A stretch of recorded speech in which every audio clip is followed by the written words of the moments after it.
Животът без приказки би бил много скучен.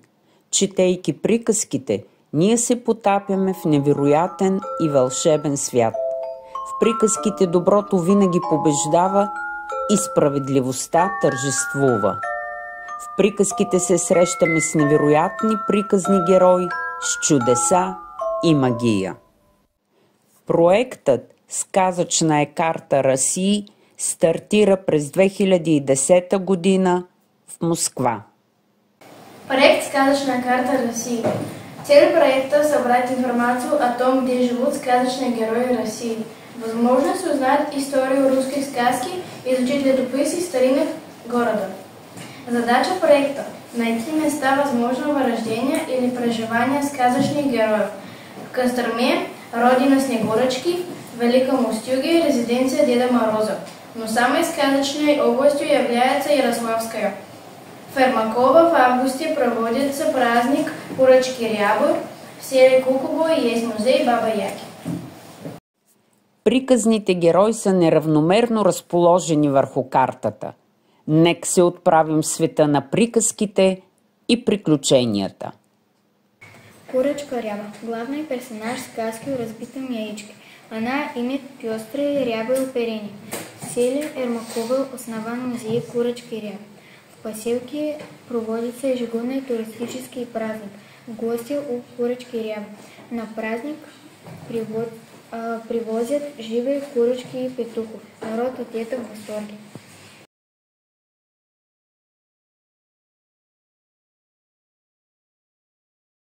Курочка Ряба. Жили-были дед да баба. Была у них курочка Ряба. Снесла курочка яичко. Яичко непростое, золотое. Дед бил, не разбил.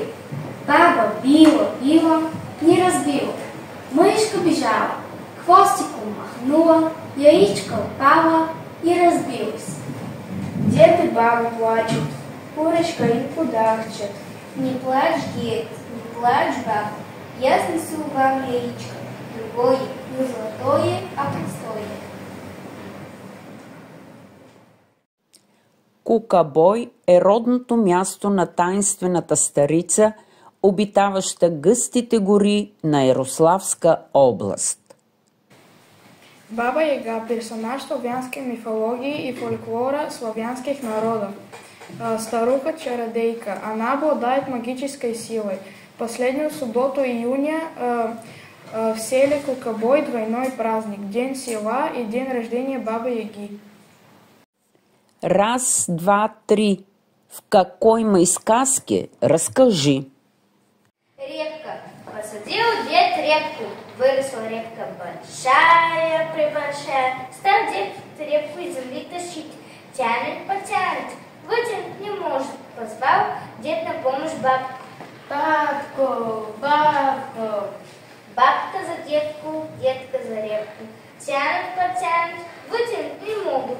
Позвала бабка внучку. Внучка, внучка. Внучка за бабку, бабка за детку, детка за репку. Тянут, потянут, вытянуть не могут.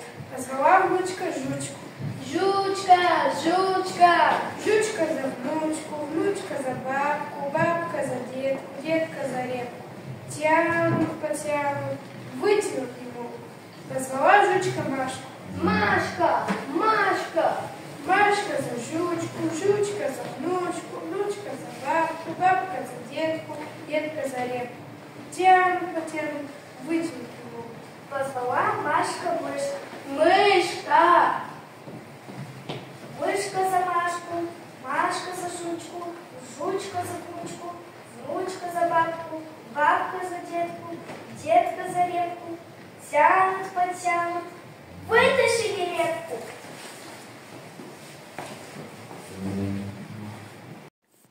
Пътеката на приказките ни води до дома на Дядо Мраз.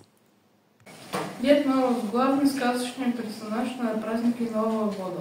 День рождения российский Дед Мороз отмечают 18 ноября. Этот день у Деда Мороза собираются дорогие гости, коллеги, волшебники из разных стран и регионов России.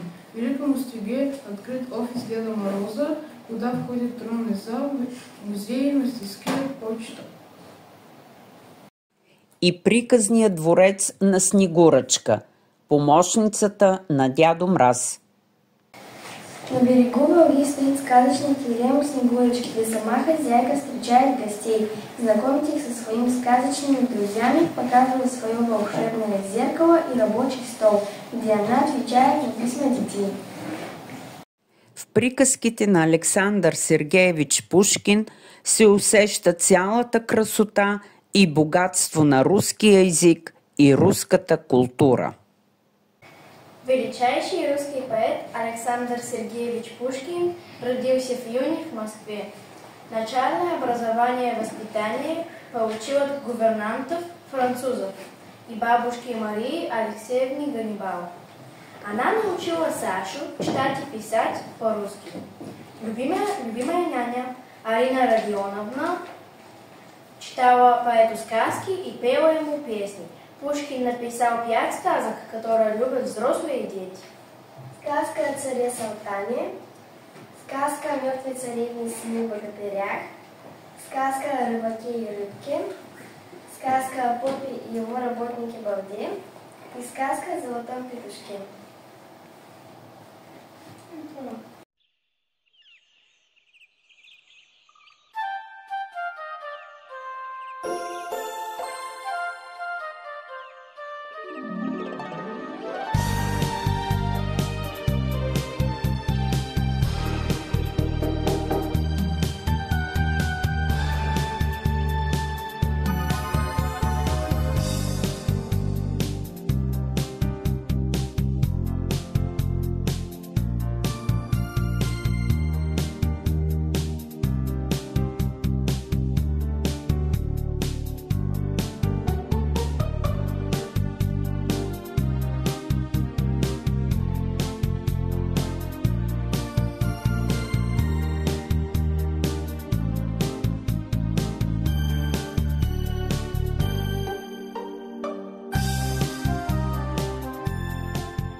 Приказките ни учат да бъдем умни и добри, честни и трудолюбиви, задружни и смели. Учат ни как да победим злото, лъжата и коварството и винаги да вярваме в доброто. Недаром говорят, сказка ложь, да в ней намек, добре молодцам урок. За Пушкина Руси спасибо, от имени всего народа. Ведь мы стихи его читаем, как он писал без перевода. Читайте Пушкина, друзья, читайте сказки, и будет у вас жизнь тогда полна тепла и ласки.